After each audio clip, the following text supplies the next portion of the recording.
नमस्कार, मैं हूं आपके साथ विभा उपाध्याय और आप सभी दर्शकों का अन्नदाता कार्यक्रम में स्वागत करती हूं। हमारे देश का किसान जन का पोषक है, वो श्रम का देवता है, अन्नदाता है। उसमें ही भारत की आत्मा निवास करती है और ऐसे ही किसानों की प्रगति के लिए हम खेती बाड़ी से जुड़ी हुई बहुत सी नई लाभकारी जानकारियां हर रोज सुबह लेकर आते हैं। तो चलिए कार्यक्रम शुरू करने से पहले देखते हैं क्या है आज के अन्नदाता में। अगेती गाजर की उन्नत किस्में और बुआई तकनीक।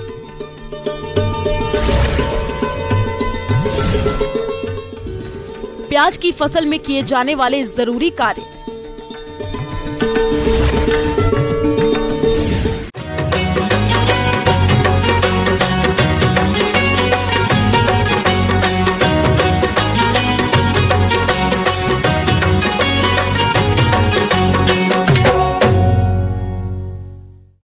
गाजर का नाम सुनते ही दिमाग में स्वादिष्ट, जायकेदार और लाल रंग का गाजर का हलवा छप जाता है।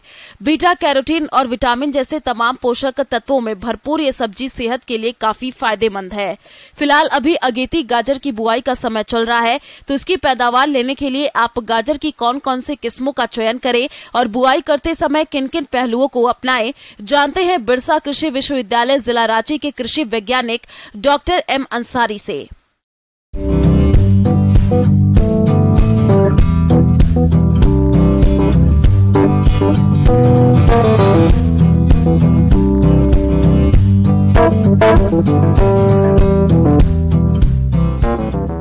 किसान भाइयों, गाजर की खेती के लिए सबसे महत्वपूर्ण होता है खेत का चयन। आप ऐसे खेत का चयन करें जो बलुआही दोमट किस्म की मिट्टी हो, कंकड़ पत्थर मोरमी या चट्टान वाली नहीं हो, मुलायम मिट्टी हो। क्योंकि आप जानते हैं गाजर का जो रूट होता है, जड़ होता है, जो उसका व्यावसायिक पार्ट है जिसको बेचा जाता है, उसको ज़मीन के नीचे बैठना है और 1 से 1.25 फीट गहराई तक हो जाता है। यानी 1.5 फीट कम से कम गहराई तक मुलायम मिट्टी होगी तो बेहतर होगा। अगर कम गहराई वाली मिट्टी में आप कर रहे हैं तो आपको थोड़ा अर्दिंग अप करके मिट्टी को ऊपर चढ़ाना होगा। भूमि का चुनाव और खेत की तैयारी। गाजर की खेती के लिए अच्छे जल निकासी वाले दोमट भूमि जिसमें जैविक पदार्थ अधिकांश मात्रा में हो उपयुक्त होती है। खेत की तैयारी के समय 1 जुताई मिट्टी पलटने वाले हल से और 2 जुताइयां देशी हल या कल्टीवेटर से करके पाटा लगाकर खेत को भुरभुरा व समतल कर लेना चाहिए। अधिक मोटे मोटे जड़ वाले खरपतवार घास अगर आपके खेतों में हो तो वैसे खेतों को चयन न करें और समुचित मात्रा में इसमें पोषक तत्व होने चाहिए। खासकर पोटास और फास्फोरस की अवेलेबिलिटी होनी चाहिए। किसान भाइयों, आपको इसमें 10 से 15 टन प्रति हेक्टेयर के दर से कंपोस्ट देना होगा। साथ ही साथ आपको 100 केजी नाइट्रोजन और 80 केजी 60 से 80 केजी फास्फोरस और 60 से 80 केजी पोटास की मात्रा प्रति हेक्टेयर की दर से देना होगा। तब जाके, चूंकि ये अधिक पोषक तत्व खासकर पोटास को इसमें कमी आप नहीं कर सकते, नहीं तो आपके अच्छे नहीं होंगे। फास्फोरस की भी कमी नहीं की जा सकती। ये बहुत महत्वपूर्ण है। इसके बाद ही आप इसकी गाजर की सफलतापूर्वक खेती कर सकते। और शेष बची यूरिया की 70 किलोग्राम मात्रा का प्रयोग आप 30 से 35 दिन की खड़ी फसल में करें, जिससे आपके फसल की बढ़वार अच्छी होगी। गाजर की उन्नत किस्में। किसान भाइयों, गाजर की 2 तरह की किस्में होती हैं, एक यूरोपियन किस्म और दूसरी एशियाई किस्म। जहां तक यूरोपियन किस्मों की बात है तो इसकी जड़ें लंबी और पतली गहरे संतरे रंग की होती हैं। इसकी किस्मों में अर्ली नेंटिस, पूसा यमदाग्नि, चैंटने आदि हैं। इसकी औसत उपज 200 से 250 क्विंटल प्रति हेक्टेयर है। और एशियाई किस्मों में पूसा मेघाली, गाजर नंबर 29, पूसा केसर, पूसा वृष्टि, पंजाब ब्लैक ब्यूटी, PC 161 प्रमुख है। इनकी औसत उपज 250 से 300 क्विंटल प्रति हेक्टेयर है। आप अलग अलग वेराइटीज है, नानटेज है, बहुत अच्छी पुरानी वैरायटी है, आज भी चलता है। और प्राइवेट में बहुत सारे प्रभेद है, किसी एक का आप चयन कर लें। अब तीसरी बात आती है बुआई की समय। ये आप ध्यान देंगे, अक्टूबर के लास्ट तक कर सकते हैं, नवंबर के पहले हफ्ते तक भी इसकी बुआई की जा सकती है। अब है सीड रेट की बात अगर हम करें तो इसके बहुत छोटे छोटे बीज होते हैं और इसकी बुआई में काफ़ी डिफिकल्टी होती है। एक एक बीज दूरी दूरी पे अगर आप गिराना चाहें तो नहीं कर सकते। हाँ, लाइन पे आप इसको ज़रूर लगा सकते हैं, कतार में लगा सकते हैं। कतार की दूरी 15 सेंटीमीटर रखें और उसी में बारीक से सीड को आप गिराते चले जाएं। बीजों को हमेशा किसी विश्वसनीय और प्रमाणित संस्था से ही खरीदें। फसल को रोगों से बचाने के लिए कार्बेंडाजिम 2.5 ग्राम दवा से प्रति किलोग्राम बीजों को उपचारित कर लें। उसके बाद ही बीजों की बुआई करें। गाजर की बुआई विधि और दूरी। किसान भाइयों, बीजों की बुआई मेड़ों पर करें, जिसमें लाइन से लाइन 30 सेंटीमीटर और पौध से पौध 6 से 10 सेंटीमीटर की दूरी रखते हुए हाथों से बीजों की बुआई करें। और कतारों में आप लगाएंगे तो आपको खरपतवार निकालने में आसानी होगी, कुड़ाई करने में आसानी होगी। बाद में आप इसमें कुछ जैसे टॉप ड्रेसिंग यूरिया वगैरह का करना चाहेंगे तो उसमें भी आपकी आसानी होगी। पौधे की ग्रोथ भी अच्छा होगा। हम लोग कहते हैं कि अगर आप वैज्ञानिक खेती की बात करते हैं तो सबसे पहले कतारों में बुआई की बात करेंगे, संतुलित मात्रा में पोषक तत्व देंगे, बीज को उपचारित करके लगाएंगे। ये सब बहुत महत्वपूर्ण चीज होती है। तो इन बातों को अगर आप ध्यान में रखते हैं तो सफलतापूर्वक गाजर की खेती करेंगे। सबसे बड़ी समस्या आती है इसमें खरपतवार की। जो खरपतवार है, घास है, वीड है, वो समस्या करता है। इसको रेगुलर आपको हाथ से या कुदाल से निकालते रहना होगा। इस प्रकार किसान भाइयों, आप इन सभी बातों को ध्यान में रखते हुए यदि गाजर की बुआई करते हैं तो आपको इसकी फसल से औसतन 2 से 250 क्विंटल प्रति हेक्टेयर उपज प्राप्ति होती है। किसान भाइयों, गाजर का औसत बाजार भाव कम से कम 7 से 8 रुपए प्रति किलोग्राम की दर से मिलता है, जिससे कुल आय लगभग 1,57,500 रुपए तक मिल सकती है, जिसमें लागत लगभग 55,000 रुपए के आसपास आएगी। तो इस तरह से आप प्रति हेक्टेयर क्षेत्र से 100 से 125 दिनों में 1,02,500 रुपए की शुद्ध आय ले सकते हैं। इस प्रकार किसान भाई गाजर की उन्नत खेती करके अच्छी आय कमा सकते हैं। किसान भाइयों, अभी तक आपने खेती से जुड़ी हुई कुछ उपयोगी जानकारियां देखी। अब लेते हैं एक छोटा सा ब्रेक, जल्द लौटेंगे और कार्यक्रम में आगे भी है खेती बाड़ी से जुड़ी हुई महत्वपूर्ण जानकारियां, तो बने रहिए हमारे साथ।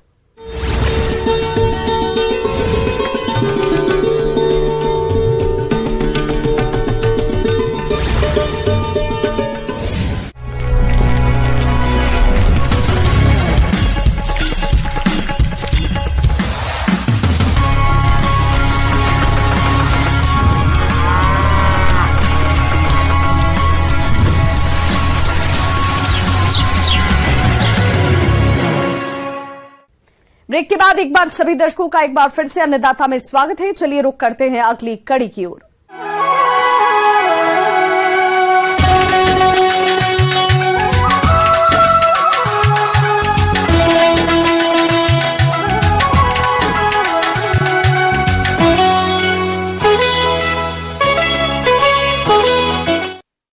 प्रदेश के जिन किसानों ने जुलाई माह में प्याज की रोपाई की थी, उनकी फसल में कुछ खास प्रबंधनों जैसे पोषक तत्वों का प्रयोग, खरपतवार का नियंत्रण और पौध सुरक्षा उपायों को अपनाने की जरूरत है।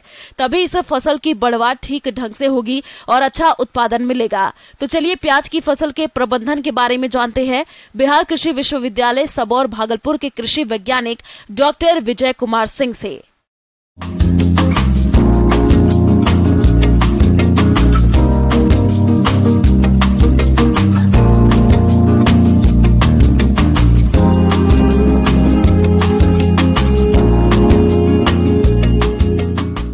भाई प्याज लगा चुके हैं। अभी जो हम लोग प्याज लगा रहे हैं यह खरीफ प्याज इसको कहते हैं, यानी बरसाती प्याज। तो बहुत सा किसान लोग लगा दिए होंगे या लगाने के स्थिति में होंगे। तो जो अभी जो किसान भाई प्याज लगा चुके होंगे तो उनको जो है शुरू दिसंबर या लास्ट नवंबर में तैयार हो जाएगा, तो उनको बाजार मूल्य भी बहुत अच्छा मिल जाएगा। अब बात रही इसमें प्रबंधन की, तो जो किसान भाई प्याज लगा चुके होंगे, क्योंकि बरसात का समय है तो इसमें घास बहुत परेशान करता है, तो 20-25 दिन के बाद जो है आप फिर एक निकाई गुड़ाई करें। खरपतवारों की रोकथाम के लिए प्रोपेकेब्जा-फॉप 5% के साथ ऑक्सीफ्लोपीन 12% की 250 से 350 मिलीलीटर मात्रा को 200 लीटर पानी में मिलाकर प्रति हेक्टेयर की दर से प्याज रोपाई के 25 से 30 दिनों के बाद प्रयोग कर सकते हैं, ताकि फसल में उगने वाले खरपतवारों का रोकथाम हो सके और फसल की पैदावार बढ़ सके। वैसे तो जितना हो सके खरपतवार की रोकथाम हाथों द्वारा निराई गुड़ाई करके ही करें। और निकाय गुड़ाई करने के बाद पहले तो आप प्याज लगाने के पहले जो है आप यूरिया हुआ, सिंगल सुपर फास्फेट हुआ, म्यूरेट ऑफ पोटाश हुआ, ये सब दे चुके होंगे। तो 15-20 दिन के बाद हम उसमें निकाय गुड़ाई करके यूरिया जो 130 किलो बचा हुआ है उसको 2 किस्त में डालें। पहला 15-20 दिन के बाद मेरा निकाय गुड़ाई हो जाए तो उस समय डालें। तो जब 60 दिन के बाद जब उसमें निकाय गुड़ाई करेंगे तो 65 किलो यूरिया यानी कि 2.5 एकड़ में निकाय गुड़ाई के बाद डाल के उसमें छींट देना है। यूरिया छींटने के समय ध्यान यह रखना है कि खेत में भरपूर नमी हो। अगर नमी नहीं है तो सिंचाई के बाद हम यूरिया का छिड़काव करेंगे, यानी उसको खेत में छींटेंगे। अब है इसमें जहाँ तक सिंचाई की बात है, तो जैसा कि हम बता रहे हैं कि यह खरीफ मौसम का प्याज है, तो बरसात में इसमें सिंचाई निर्भर करता है कि बारिश का क्या स्थिति है। बारिश मान लिया 4 दिन 5 दिन पर हो ही जाता है तो हमको सिंचाई की कोई ज़रूरत नहीं पड़ती है। अगर बारिश लंबा समय से नहीं हो रहा है, जैसा कि इस बार हो रहा है, बहुत लंबा समय से बारिश पड़ ही नहीं रहा है, तो उस स्थिति में हमको सिंचाई करनी पड़ेगी। जैसे ही देखेंगे कि खेत थोड़ा उजला टाइप का हो रहा है तो हम समझ जाएं कि अब इसमें सिंचाई बहुत ज़रूरी है। अब जब उसका कंद बनना शुरू हो जाता है तो उस समय निकाय गुड़ाई करने पर कंद कटने का डर रहता है, जिससे कि उपज पर उसका प्रतिकूल प्रभाव पड़ता है। तो उसके बाद आपको सिर्फ सिंचाई करते रहना है और बीमारी और रोग से उसको बचाना है। तो बीमारी में उसमें 2 तरह का एक बीमारी लगता है, एक लगता है आपका पर्पल ब्लॉच, एक लगता है स्टेमफिलियम ब्लाइट। तो ये दोनों बीमारी में क्या होता है कि पत्ता पर गोल लंबा ऐसा धब्बा बनता है, शुरू में व्हाइटिश रहता है, धीरे धीरे यह ब्राउन कलर का पूरा पत्ता में लग जाता है और पौधा सूख जाता है। प्याज का श्यामवर्ण यानी काला धब्बा रोग। खरीफ के मौसम में इस रोग का प्रकोप मुख्य रूप से होता है। काला धब्बा रोग के प्रारंभिक लक्षणों में पत्तियों के बाहरी भाग पर जमीन से सटे भाग में राख के रंग के चकते बन जाते हैं, जिसकी उग्रता होने पर ये पत्तियों पर फैल जाते हैं और बाद में काले रंग के धब्बे दिखाई देते हैं। ये उहार गोलाकार होते हैं। रोग से प्रभावित पत्तियां मुरझा के मुड़ जाती हैं। इस रोग की रोकथाम के लिए मैनकोजेब 2.5 ग्राम दवा प्रति लीटर पानी के हिसाब से घोल बनाकर फसल पर छिड़काव करें। साथ ही खेत में जल निकासी की सही व्यवस्था करें।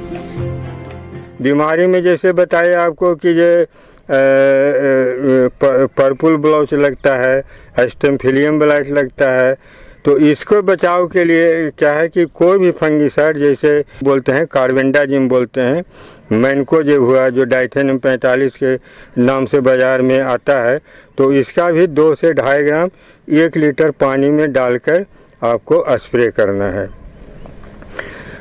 और इसमें भी आपको स्टिकर डालना बहुत ज़रूरी है।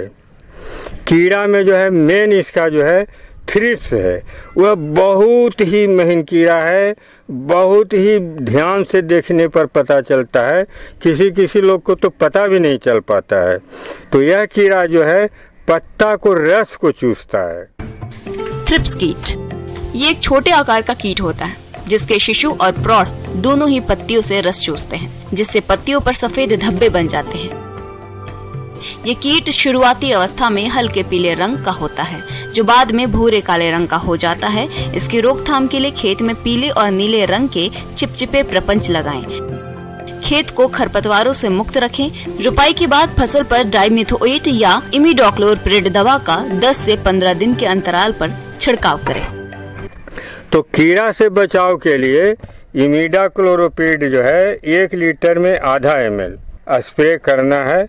स्प्रे करने में ध्यान यही रखना है कि जैसा कि हम जानते हैं कि प्याज का पत्ता खड़ा होता है, चिकना होता है, तो दवा जो हम उस पर छींटते हैं उस पर सही ढंग से टिक नहीं पाता है। तो जब मेरा दवा टिक नहीं पाएगा तो पौधा पर असर नहीं दिखाएगा। तो इसके लिए बाजार में सेंडोविट करके एक स्टिकर आता है, सेंडोविट या और कई तरह का मार्केट में है। तो उस दवा का स्टिकर का आधा ml 1 लीटर घोल में डाल के स्प्रे करेंगे।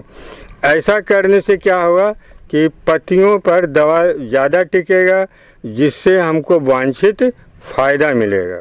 आगे और भी है खेती बाड़ी से जुड़ी हुई बहुत सी रोचक जानकारियां, पर यहां रुकेंगे एक छोटे से ब्रेक के लिए। जल्द हाजिर होते हैं।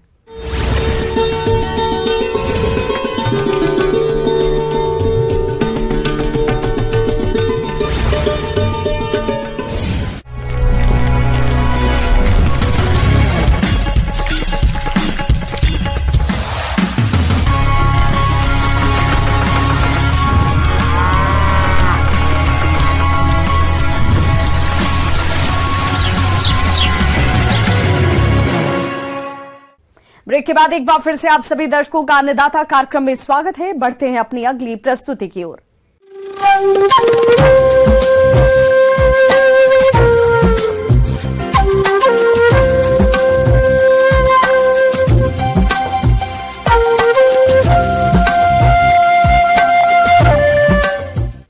मौसम के अनुसार प्रबंधनों पर ही टिकी है आपकी खेतीबाड़ी, और इसलिए मौसम पूर्वानुमान और उस पर आधारित साप्ताहिक कृषि सलाह इस प्रकार है।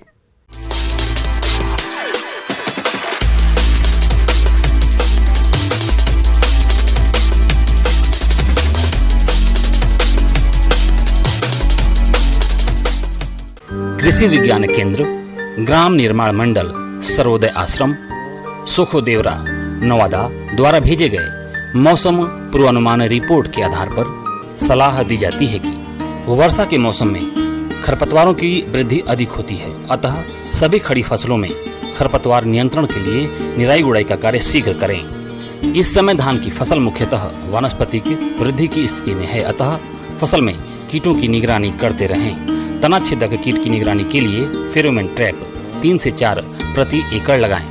यदि पत्ता मरोड़ या तना छेदक कीट का प्रकोप अधिक हो तो काटाप दवाई 4% दानेदार 10 किलोग्राम प्रति एकड़ का बुरकाव करें। किसानों को सलाह दी जाती है कि बाजरा, मक्का व सब्जियों में खरपतवार नियंत्रण के लिए निराई गुड़ाई का कार्य शीघ्र करें और सभी फसलों में सफेद मक्खी और चूसक कीटों की नियमित निगरानी करें। जल निकास का भी उचित प्रबंध करें। इस मौसम में किसानों को सलाह दी जाती है कि गाजर की उन्नत किस्मों में पूसा वृष्टि की बुआई मेड़ों पर करें। बीज की मात्रा 4 से 6 किलोग्राम प्रति एकड़ रखें। बुआई से पहले बीज को कैप्टान 2 ग्राम प्रति किलोग्राम बीज की दर से उपचारित करके बोएं और खेत तैयार करते समय खेत में देसी खाद और फास्फोरस उर्वरक अवश्य डालें।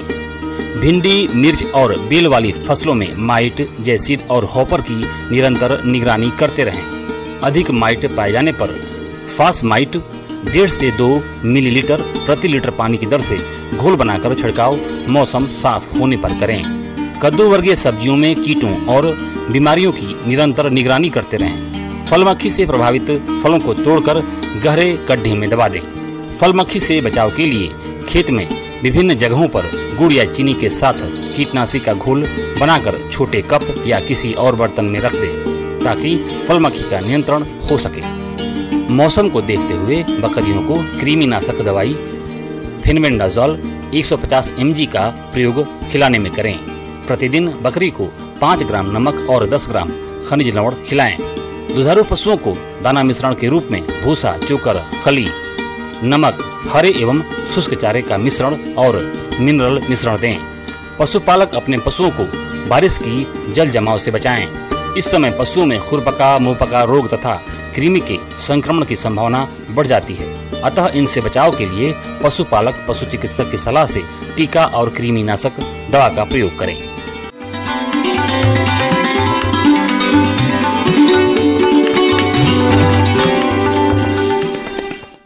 अन्नदाता हेल्पलाइन निःशुल्क फोन संपर्क सेवा के माध्यम से आपके द्वारा पूछे गए प्रश्नों में से 1 या 2 महत्वपूर्ण प्रश्न को हम अपने कार्यक्रम में शामिल करते हैं और इसी के तहत आज किसान का सवाल और उनका जवाब इस प्रकार से है। आज की अन्नदाता हेल्पलाइन में हमने जिस प्रश्न को शामिल किया है उसे पूछा है गांव शिवपुर, जिला रोहतास के अजय कुमार ने। आपने जूट की कटाई और रेशा निकालने की तकनीक के बारे में जानकारी चाहिए है, तो इसके लिए देखिए कार्यक्रम का यह अंश।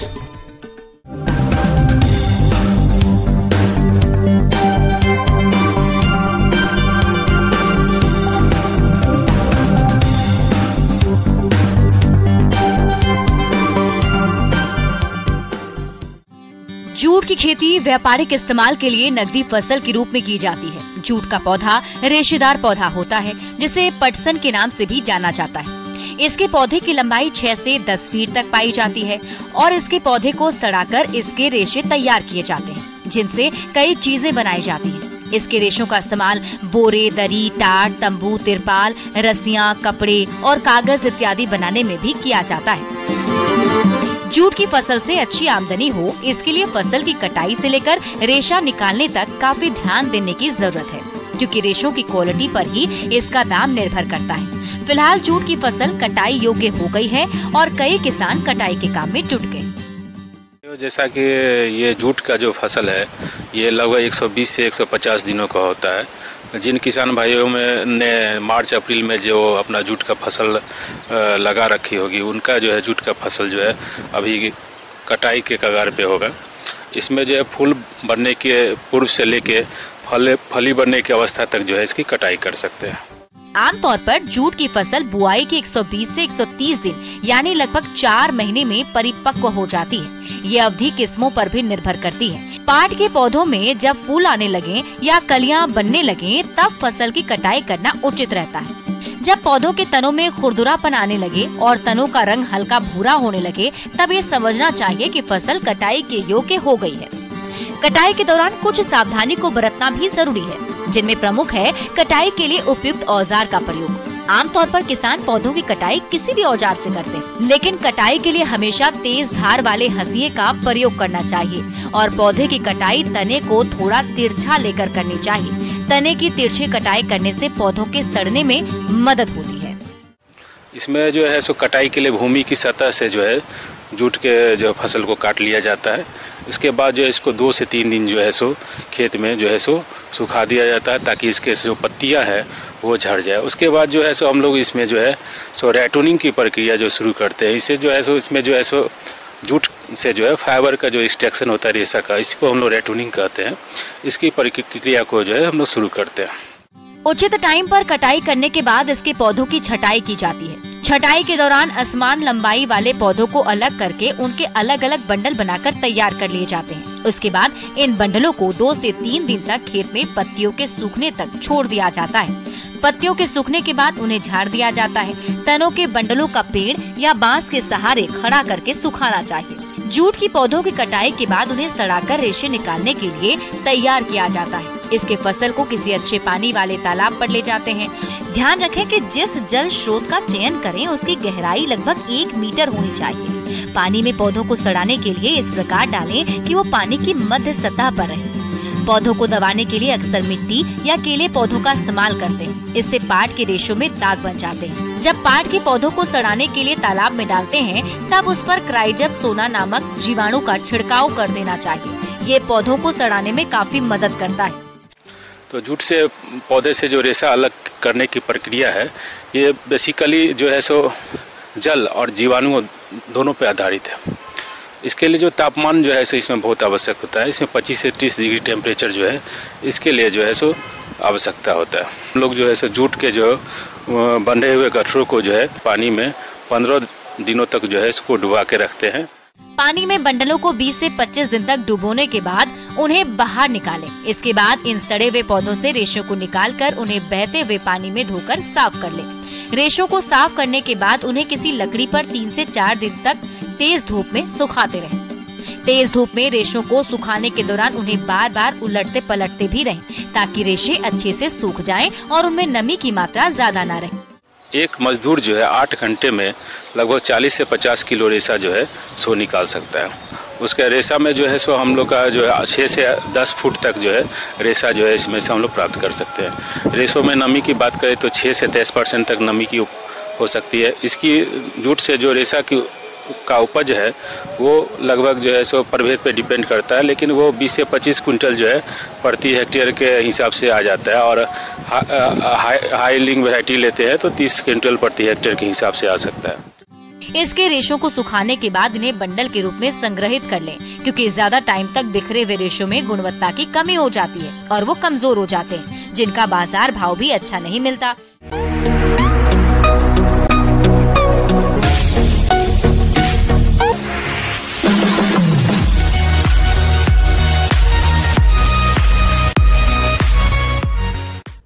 आइए अब एक नजर डालते हैं राज्य के कुछ चुनी हुई मंडियों के प्रमुख फसलों के बाजार भाव पर।